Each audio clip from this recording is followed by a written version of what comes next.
屏东县的四重溪温泉公园，饭仔叶泛红，搁来搭配着灯海，将做拍卡的热点。拜六礼拜游客真多，要食饭拢爱排队。 屏东四重溪温泉公园，和灯海包围，有红有黄，搭配着日本音乐，不管是远看还是我近欣赏，拢有梦幻的水。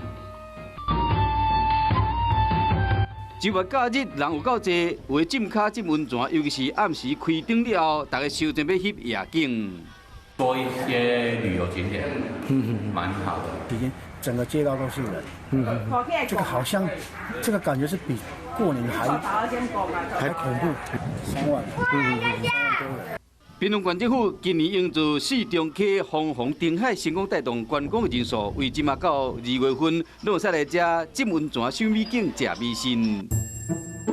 另外一个最近高雄真情的景点是维武营的卖卖村艺术家伫现场画图，壁卖出是大型册柜，有画钱甲动物，拢真野梦。我觉得很棒哎，因为其实台湾有很多的彩绘村，但是我觉得好像很少看到它是这么大片。